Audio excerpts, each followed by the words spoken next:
അന്തരിച്ച മുൻ മന്ത്രി ടി.യു. കുരുവിളയ്ക്ക് മുഖ്യമന്ത്രി വി.ഡി. സതീശൻ അന്തിമോപചാരം അർപ്പിച്ചു. ആഭ്യന്തര വകുപ്പ് മന്ത്രി രമേശ് ചെന്നിത്തല അടക്കമുള്ള മന്ത്രിമാരും എം.എൽ.എമാരും രാഷ്ട്രീയ നേതാക്കളും ടി.യു. കുരുവിളയ്ക്ക് അന്തിമോപചാരം അർപ്പിക്കാൻ എത്തിയിരുന്നു. ശനിയാഴ്ച രാത്രി 8 മണിയോടെയാണ് മുഖ്യമന്ത്രി വി.ഡി. സതീശൻ കോതമംഗലം ചേലാട്ടിലുള്ള ടി.യു. കുരുവിളയുടെ വസതിയിലെത്തിയത്. ഭൗതികദേഹത്തിൽ പുഷ്പചക്രം അർപ്പിച്ച മുഖ്യമന്ത്രി കുടുംബാംഗങ്ങളുടെ ദുഃഖത്തിൽ പങ്കുചേർന്നു.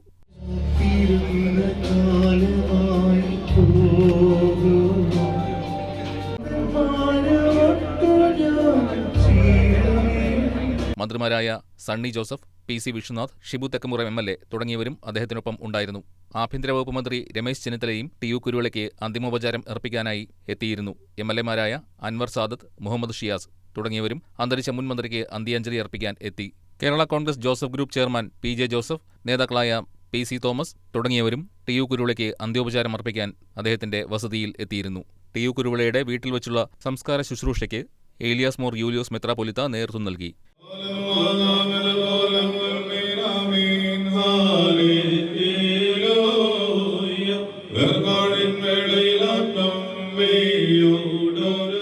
News desk KCV news.